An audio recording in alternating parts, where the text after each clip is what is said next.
அனைவருக்கும் வணக்கம். உங்களோடு இணைவது நான் உங்கள் இறை உணர்வு. Welcome to my channel. இந்த காணொளியில யுஜிசி நெட் பாடத்திட்டத்துல அழகு 3ல சிற்றிலக்கியங்கள் அப்படின்ற பொருண்மையில காணொளிகளை நம்ம தொடர்ச்சியா பார்த்துட்டு வரோம். அந்த அடிப்படையில இன்னைக்கு நம்ம பார்க்கக்கூடிய சிற்றிலக்கிய வகைமை பரணி. பரணி இலக்கியம் குறித்த பதிவை தான் இந்த காணொலியில் நம்ம பார்க்க போறோம். காணொலியை பார்ப்பதற்கு முன்னாடி மறக்காம நம்ம யுஜிசி நெட் தமிழ் சேனலை சப்ஸ்கிரைப் பண்ணுங்க, லைக் பண்ணுங்க, ஷேர் பண்ணுங்க, கூடவே கமெண்ட் பண்ணுங்க. வாங்க வீடியோக்குள்ள போகலாம். பரணி. போர் நடைபெறும் பொழுது பரன் மீது இருந்து பாடப்பெறுவதால் பரணி அப்படின்ற பெயர் பெற்றது. இது பல்வேறு ஸ்டேட்மெண்ட்டை சொல்லக்கூடிய வகையில இந்த பரணி இலக்கியம் பார்க்கப்படுது. ஏன்னா அது பல்வேறு கருத்து முன்மொழியுது. அதனால போர் நடைபெறும் பொழுது பரன் மீது இருந்து பாட பெற்றதால இதுக்கு பரணி அப்படின்ற ஒரு பெயர் வந்ததா ஒரு கருத்து நிலவுது.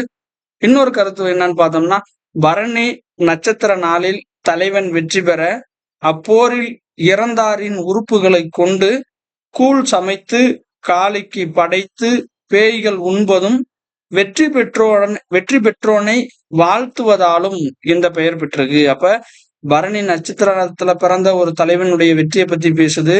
அந்த போர்ல யாரெல்லாம் இறந்தாங்களோ அந்த இறந்தவர்களுடைய உறுப்புகளை கூழ் மாதிரி சமைத்து காளிக்கு படைத்து பேய்கள்லாம் மகிழ்ச்சியா அதை சாப்பிடுது. அந்த வெற்றி பெற்றோனை வாழ்த்தக்கூடிய வகையில ஒரு பாடக்கூடிய இலக்கியம் தான் பரணி அப்படின்ற ஒரு கருத்தை இந்த ஸ்டேட்மெண்ட் சொல்லுது. அடுத்து 3வதா பாருங்க, பரணி. இந்த நாள் யாருக்குரியதுன்னா, யானை பிறந்த நாள், வெற்றி தரும் கொற்றவைக்கு உகந்த நாள், காளிக்கும் காலனுக்கும் ஏற்ற நாள், அந்நாளில் பிறந்தவன் பெரு வீரனாக விளங்குவான், அதனால பரணி அப்படின்ற பெயர் வந்தது. இந்த கருத்தையும் ஒரு சாரர் முன்வைக்கிறார். பரணி உடையான் தரணி ஆழ்வான்.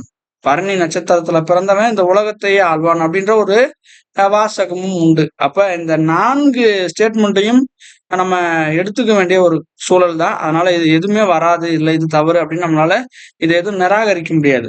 4 கோடுமே ஏற்றுக்கொள்ளக்கூடிய வகையில விளக்கங்கள் தான். அதனால நம்ம இது 4த்தையுமே நினைவுல வைத்துக்க வேண்டும். பரணியுடைய உறுப்புகள். பரணி இலக்கியம் 13 உறுப்புகளை கொண்டது. முதலாவதாக கடவுள் வாழ்த்து, 2வதாக கடை திறப்பு, 3வதாக காடு பாடியது, 4வது கோவில் பாடியது, 5வது தேவியை பாடியது, 6வது பேய்களை பாடியது, 7வது இந்திரஜாலம், 8வது ராச பாரம்பரியம், 9வது பேய் முறைப்பாடு, 10வது அவதாரம், 11வது காளிக்கு கூலி கூறியது, 12வது போர் பாடியது, 13வது களம் பாடியது. இதுல கடை திறப்பு அப்படின்னு சொல்லக்கூடிய அந்த முதல் பகுதி மட்டும்தான் காமச்சுவை உடையதா இருக்கு. இந்திரஜாலம் அப்படின்றது மாயாஜாலம், அதாவது மாய வித்தையை பத்தி பேசக்கூடியது. ராச பாரம்பரியம் என்பது மன்னனுடைய முன்னோர்களை சுட்டக்கூடியதா ராச பாரம்பரியம். அடுத்து பாத்தீங்கன்னா பரணியினுடைய இலக்கணத்தை சொல்லக்கூடிய நூல்கள் அப்படின்னு பாக்குறப்போ, பரணி இலக்கியத்திற்கு தொல்காப்பிய புறத்தணையில் உள்ள வால்மங்கலம், களவேள்வி, கள வாழ்த்து, முன்தேர் குறவை, பின்தேர் குறவை இதெல்லாம் அடிப்படை கூறுகளா இருந்திருக்கு. அடுத்து ரொம்ப முக்கியமான நூல் இலக்கண விளக்கம். ஆணை 1000 அமரடை வென்ற மாணவனுக்கு வகுப்பது பரணி. இதுதான் ரொம்ப முக்கியமானது. ஒரு போர்க்களத்துல தனி ஒரு வீரனா இருந்து அந்த வீரன் 1000 யானைகளை வெட்டி வீழ்த்தினானா அவனை பத்தி புகழ்ந்து பாடக்கூடிய ஒரு இலக்கியம் தான் பரணி அப்படின்னு இலக்கண விளக்கம் பதிவு செய்து. அடுத்து பன்னிரு பாட்டியல். 700 யானைகளை கொன்ற தலைவனை பாராட்டுவதே பரணி. ஏழ்தலை பெய்த்த 100 உடை இவமே அடுகளத்து அட்டால் பாடுதல் கடனே. அப்ப 700 யானைகளை கொன்ற தலைவனை பாராட்டுவதுதான் பரணி அப்படின்னு பன்னீர் பாட்டியல் பதிவு செய்து. அதே பன்னீர் பாட்டியல் தான் இன்னொரு கருத்தையும் முன்வைக்குது. யானையை கொன்ற போர்க்களம் அல்லாத பிற போர்க்களங்கள் பரணி பாடுவதற்கு தகுதி உடையன அல்ல. அப்ப யானை போரை மட்டும் பேசினாதான் அது பரணி அப்படின்ற ஒரு ஸ்டேட்மெண்ட்டை பன்னீர் பாட்டியல் பதிவு செய்து. யானை சாய்த்த அடுகளத்து அல்லது யாவரும் பெறார் பரணி பாட்டே. அந்த பாடல் வரிகள் யானை போரினுடைய மகத்துவத்தை பேசுது. அடுத்து வெண்பா பாட்டியல். மூண்ட அமர்கலத்து மூரி களிறு அட்ட ஆண்டகையை பரவி ஆய்ந்துரைக்க அப்படின்னு வெண்பா பாட்டியல் இந்த 2 தொடரை இந்த பாடலடிய சொல்லுது. பொதுவான குறிப்புகள் அப்படின்னு பாக்குறப்போ வெற்றி வீரர்களை சிறப்பிப்பதுதான் பரணியினுடைய நோக்கம் என்றாலும் தோல்வி அடைந்தாரை சார்ந்தே நூலுக்கு பெயரிடும் முறை பின்பற்றப்பட்டது. பரணி இலக்கியம் விண் மண் நரகம் மூன்றினையும் இணைத்து கூறக்கூடிய சிறப்பை வாய்ந்தது. வீரச்சுவை உடைய இலக்கியமா பரணி இலக்கியம் பார்க்கப்படுது. அரசன், கடவுள், ஞான ஆசிரியர்கள் போன்றோரை பாராட்டுவது பரணியினுடைய பொதுத்தன்மையா பார்க்கப்படுது. தனியே ஒரு போர் பற்றி எழுந்த பெரிய நூல் எதுனா அது பரணி. தனி ஒரு போர் பற்றி எழுந்த சிறிய நூல் அப்படின்னா அது களவழி 40. பரணி தொடர்பான நூல்கள் அப்படின்னு பாக்குறப்போ தக்கையாக்க பரணி, இது வந்து ஒட்டக்கூத்தர்ல இருந்து. முதல் பரணியா நம்ம கலிங்கத்து பரணியை பார்ப்போம், செயங்கொண்டாரில இருந்து. அஞ்ஞான வதை பரணி தத்துவராயர், மோக வதை பரணி தத்துவராயர், பாச வதை பரணி வைத்தியநாத தேசிகர், திருச்செந்தூர் பரணி சீனி புலவர், கச்ச வதை பரணி ஊவேசா, கலசை சிதம்பரேசர் பரணி சுப்பிரமணிய முனிவர், திராவிடத்து பரணி ராசை கவிஞர், கொப்பத்து பரணி பெயர் தெரியவில்லை, கூடல் சங்கமத்து பரணி பெயர் தெரியவில்லை, சீனத்து பரணி மூபி பாலசுப்பிரமணியன், வங்கத்து பரணி அரங்க சீனிவாசன், புரட்சி தலைவி போர் பரணி அக்னி புத்திரன். இதெல்லாமே பரணி தொடர்பான ரொம்ப ஒரு முக்கியமான நூல்கள் அப்படின்னு நான் பதிவு செஞ்சது. முதலாவதான கலிங்கத்து பரணியை பத்தி பார்க்க போறோம். ஆசிரியருடைய பெயர் ஜெயங்கொண்டார், நம்ம செயங்கொண்டார்னு சொல்லலாம். இவர் தீபக்குடியில பிறந்தாரு.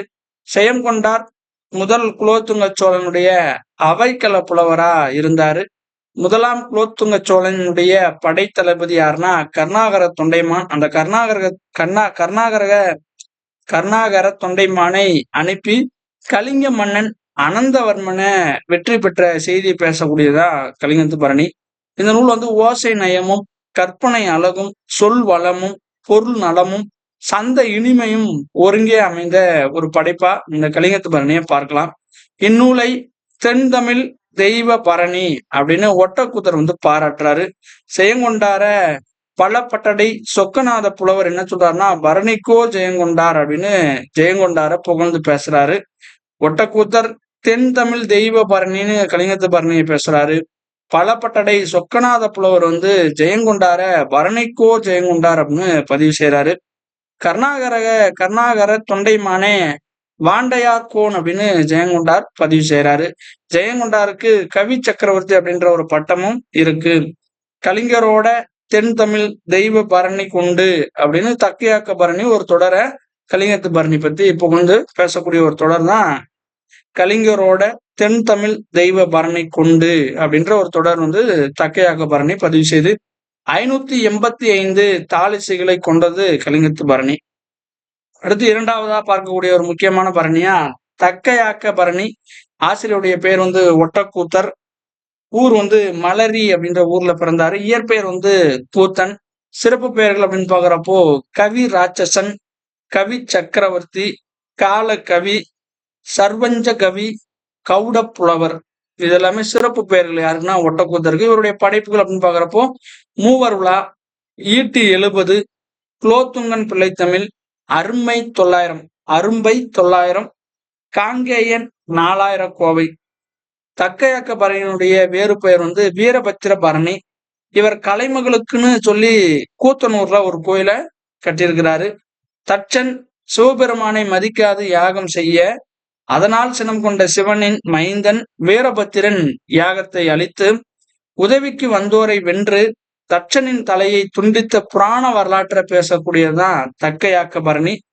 தோற்ற தக்கனுடைய பெயரால மரபுப்படி பெயர் பெற்ற ஒரு நூலா தக்கையாக்க பரணி பார்க்கப்படுது. அடைக்கலம் புகுந்த காளியினுடைய வேண்டுதலுக்கு இணங்கி ஓர் இரவுல பாடப்பட்டதுதான் இந்த நூல். 818 தாளிசைகளை கொண்டது. ஊவேசா பரணி இலக்கியம் பற்றி ஒரு கருத்தை முன்வைக்கிறாரு. பரணி என்ற நாள்மீன் காளியையும் யமனையும் தன் தெய்வமாக பெற்றது என்றும் அந்த நாள்மீனால் வந்த பெயரே நூலுக்கு பெயராகி வந்தது அப்படின்ற ஒரு ஸ்டேட்மெண்ட்டை ஊவேஸ் அவர்கள் பதிவு செய்யறாரு. இந்த தகவலோட பரணி இலக்கியம் குறித்த பதிவை நான் வந்து நிறைவு செய்யறேன். இந்த காணொளி வந்து உங்களுக்கு கட்டாயம் பயனுள்ள வகையில இருக்கும் அப்படின்னு நம்புறேன். நன்றி.